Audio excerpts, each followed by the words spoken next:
우주 만물을 창조하시고 모든 역사를 주관하시는 하나님, 오직 주님만이 우리의 구주시며 생명이시며 참된 복이십니다. 오늘 우리가 무슨 일을 하든지 주님에게 초점을 맞추고 우리 자신을 주님께 드리는 삶이 되게 하옵소서. 우리의 모든 불순한 것들을 제거하고 더러운 것들을 비우고 수많은 욕망들을 십자가의 못을 박아 거룩한 욕망으로 승화시켜 주옵소서. 오로지 우리들을 주님께만 충성하는 종이 되게 하시고 모든 불의와 거짓과 싸워서 승리하게 하옵소서. 예수님의 이름으로 기도합니다. 아멘. 하나님 말씀 요한복음 3장 16절에서 21절 말씀. 하나님이 세상을 이처럼 사랑하사 독생자를 주셨으니 이는 그를 믿는 자마다 멸망하지 않고 영생을 얻게 하려 하심이라. 하나님이 그 아들을 세상에 보내신 것은 세상을 심판하려 하심이 아니요 그로 말미암아 세상이 구원을 받게 하려 하심이라. 그를 믿는 자는 심판을 받지 아니하는 것이요 믿지 아니하는 자는 하나님의 독생자의 이름을 믿지 아니하므로 벌써 심판을 받은 것이니라. 그 정죄는 이것이니 곧 빛이 세상으로 왔을 때 사람들이 자기 행위가 감으로 빛보다 어둠을 더 사랑한 것이니라. 악을 행하는 자마다 빛을 미워하여 빛으로 오지 아니하나니 이는 그 행위가 드러날까 함이요 진리를 따르는 자는 빛으로 오나니 이는 그 행위가 하나님 안에서 행한 것임을 나타내려 함이라 하시니라.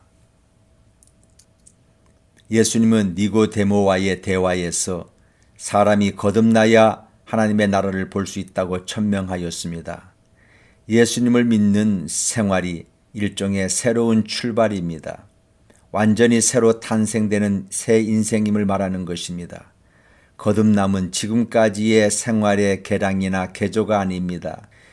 거짓말을 10번 하던 사람이 5번만 한다는 식의 개량된 생활이 아니라 근본적으로 다른 종류의 인생을 새롭게 출발하는 것이 예수 믿는 것입니다.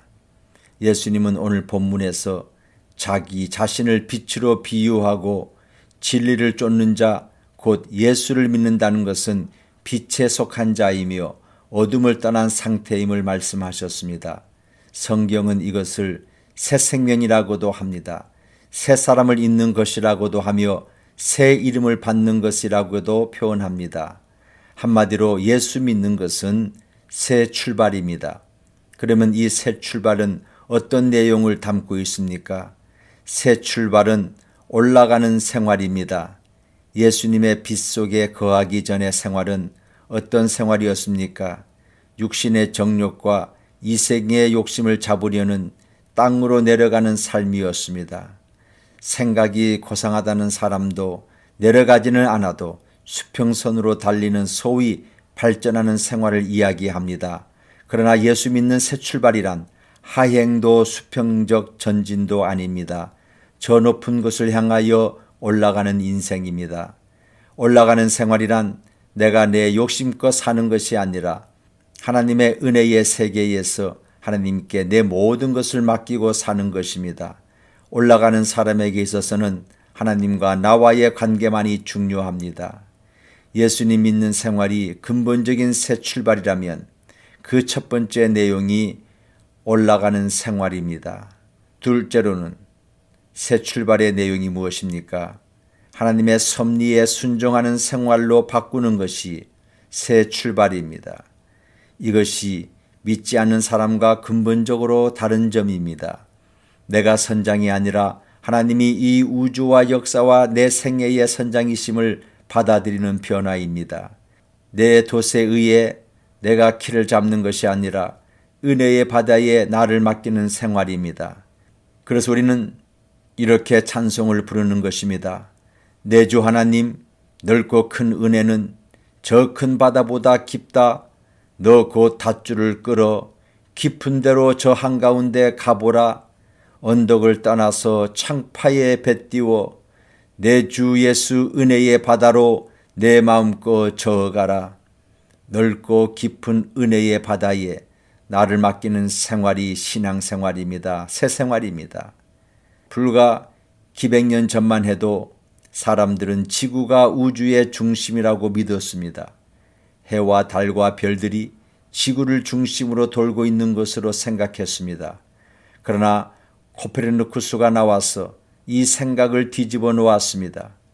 지구가 우주의 중심이 아니라는 말이었습니다.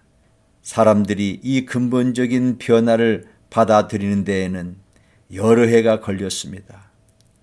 예수님이 니고데모에게 하신 말씀이 바로 이것입니다.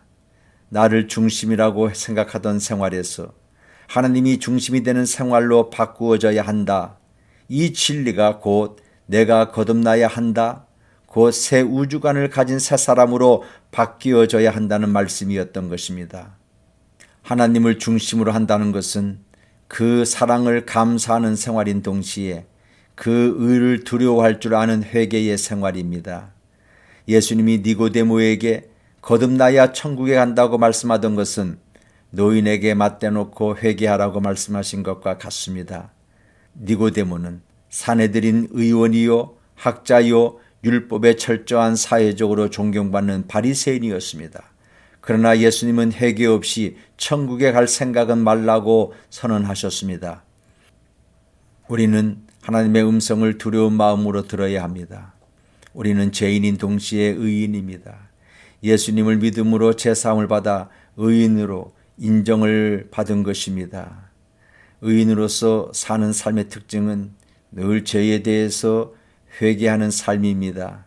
새 사람이 되어야 천국 백성으로서 살아갈 수가 있는 것입니다. 하나님의 음성을 들으며 사는 생활이 하나님을 중심으로 한 신앙 생활입니다.